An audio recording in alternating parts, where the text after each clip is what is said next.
Okay, so we are in the view of the syllabus for 312. You see the top information, and the only thing I have to remind you about this is how to contact me and what the type of what the fashion is for our contact. So the class is going to be asynchronous, which means we are not going to meet on a given day or time. You have instead weeks entirely to complete your readings and assignments, etc. Please note, however, that in the course schedule, which is a separate document, you see specific deadlines for some of the assignments. So make sure you see those before you think it's due whenever during the week or the following week. So don't pass that up. But as far as contacting me, then, if you have any questions or if you like to double check on something, there are different ways for you to contact me, and all of them I am monitoring. The first one is the easiest, which is the Q&A section on the course.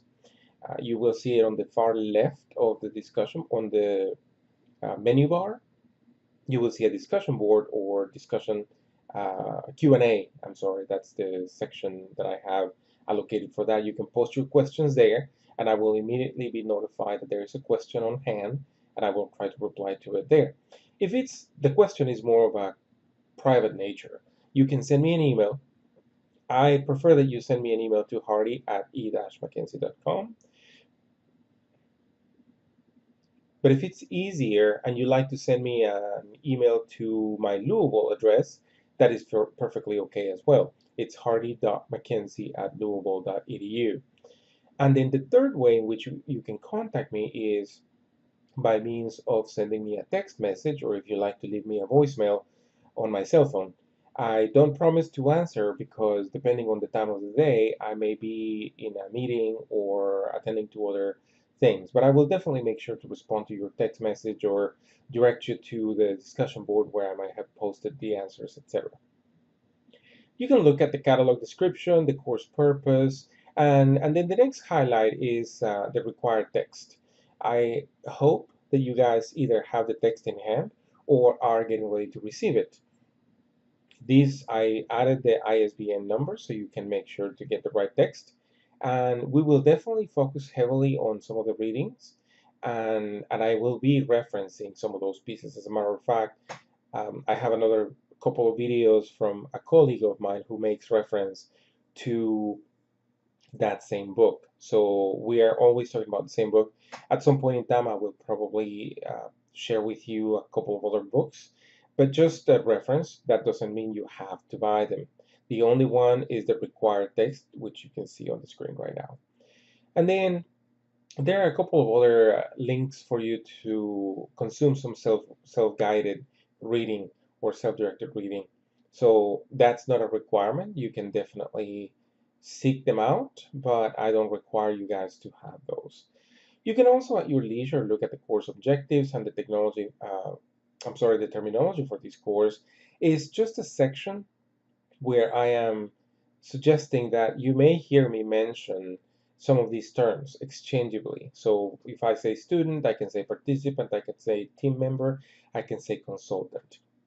The only reason why I'm saying that, it's not a big deal, but since I work in that environment, I tend to sometimes call us, facilitators instead of instructors, or team leads instead of me, the professor, etc. So those are just terminology that we will use exchangeably here, but it does not have any impact on your materials, etc. Moving along, the other thing, a couple of things for you guys to read are the outcomes. The conceptual framework is definitely something that we continue to use in different courses. And let me scroll down a little bit more to show you the relationship of the conceptual framework, and then the content begins to get outlined. The content is definitely something we are going to go through its extent during the course.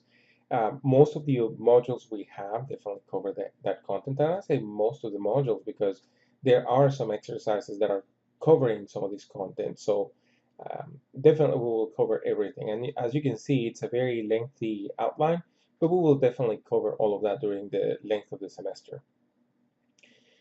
What I am showing you on screen is the specific requirements, and I will definitely dive deeper into these requirements once we get close to each one of those. But essentially here, what you can see is I am describing each one of those assignments separately. So the needs analysis, which is worth 5% of the total grade, that's the percentage. In the grading center, you will see that it's worth 100 points, but those 100 points are equivalent to 5% of the total grade. So hopefully that makes sense. And you can read some of the description in terms of what that assignment is. Like I said, we will cover it in more length as we progress through the class, but I am sure that you guys have heard about the needs analysis or have taken 311 that talks about the needs analysis. Likewise, we will continue turning in a couple of other items. So we have the learning analysis, the context analysis, the task analysis, the course outline, the instructional objectives, which is also another separate assignment, the instructional evaluation plan, and then of course we get to the hat. The hat is going to be what you're going to present as the culmination of all these pieces that we just went through. So you're going to put all of them together and the deliverables, the facilitator guide, the participant guide, etc. And that's what you're going to present in the 4-hour training module. We will definitely talk more about this as we go on, but you can go ahead and read. If you have any questions right now, which I doubt, you can definitely submit those already. But like I mentioned, I will expand on each one of these a little bit more as time gets near. The one thing to notice, there is a direct impact on the hat early on. If you see down here, I am highlighting it now. Thursday, September 7th is when I am asking you to come up with the topic idea that you're planning on using for this project. Usually what I mean by that is, so you're going to have either at work or something that already happened to you and you want to create a learning solution for it. That can be the idea for the hat. So that's what I need to hear from you by September 7th. Just the idea. You don't have to give me any other deliverable more than just, hey, I'm planning on doing a learning solution for fill in the blank. Okay? But of course in the course schedule I have that as well, same date. So I I make sure that you guys see it and don't miss it. Plus there will be an announcement, a reminder, etc. So no worries on that. You continue to see the description of that hat, what it entails.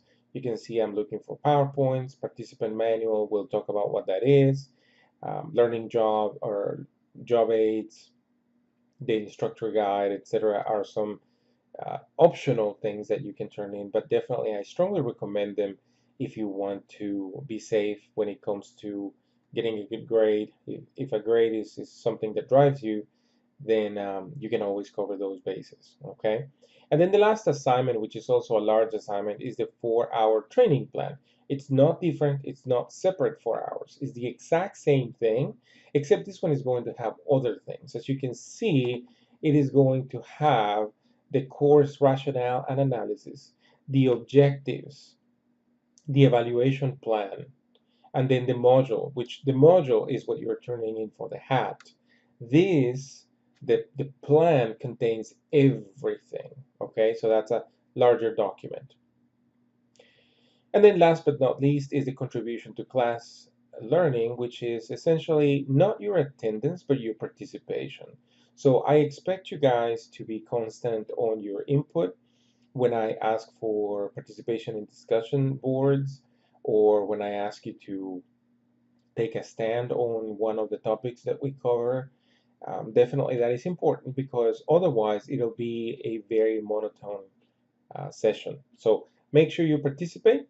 I need you to be engaged, and the way to be engaged is usually participating by responding to discussion boards, sending emails, etc. There's also, of course, the reading assignments.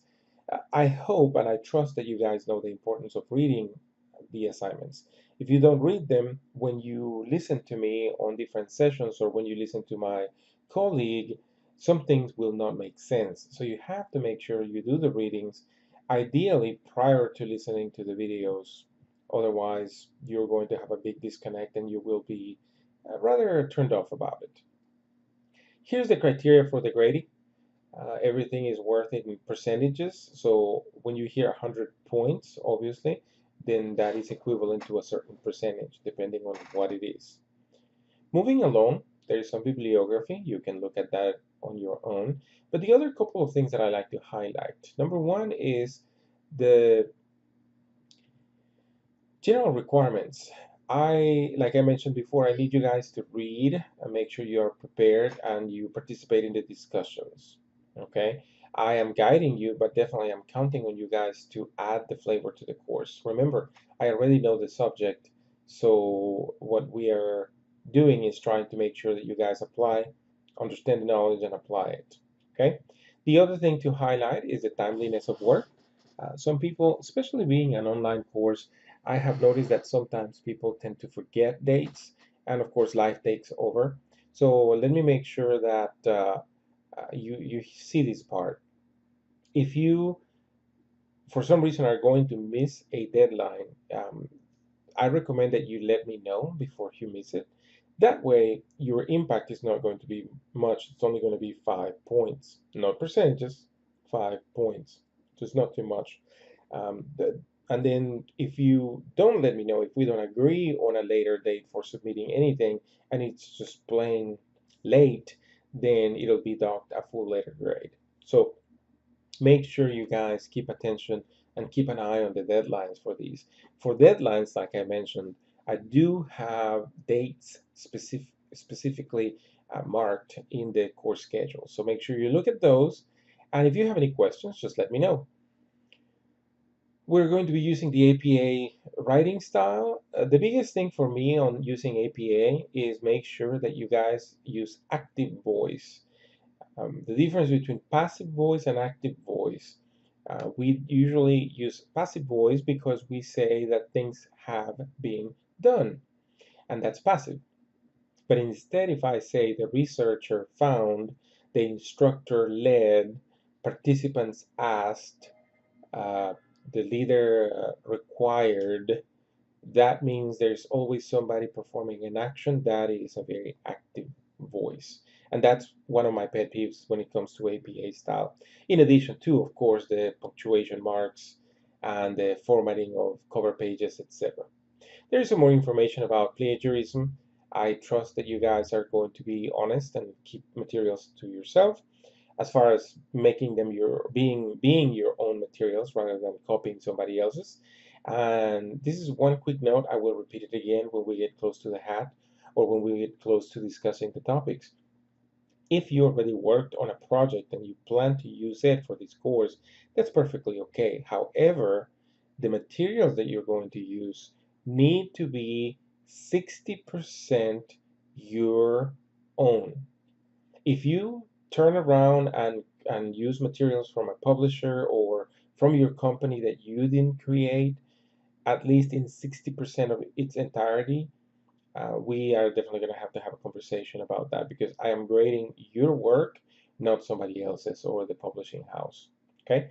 And then the last thing is the live text, which is a technology expectation.